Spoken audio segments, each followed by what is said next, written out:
सार्वत्रिक नाहीये, ही निवडणूक पोटनिवडणूक आहे आणि त्यामुळे या निवडणुकीकडे पाहत असताना आदरणीय शिवाजीरावजी कर्डिले साहेबांनी गेल्या अनेक वर्षापासून जवळपास 6 वेळा निवडणुकीला सामोरं जात असताना या जिल्ह्यामध्ये स्वतःचं नेतृत्व प्रस्थापित करत असताना सर्वसामान्यांचा आवाज म्हणून त्यांनी या जिल्ह्यामध्ये कार्य केलं, या राज्यामध्ये कार्य केलं आणि हे कार्य करत असताना खऱ्या अर्थानं त्यांनी पाठिंबा दिला आणि म्हणून त्यांचं मी आभार मानतो.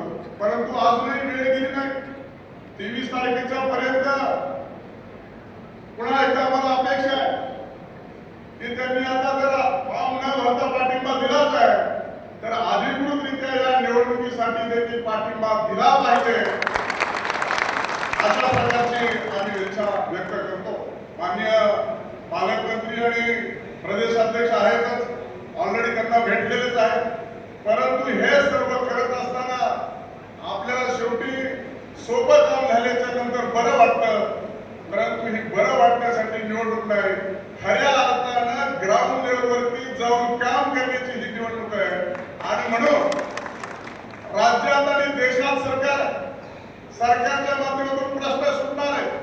वीज असेल, रस्ते असतील, पाणी असेल, वैयक्तिक स्वरूपाचे कामं असतील, सामाजिक प्रश्न असतील, आवर्तनाचा विषय असेल, हे सगळे प्रश्न सोडवण्याची जबाबदारी ही आमची आहे.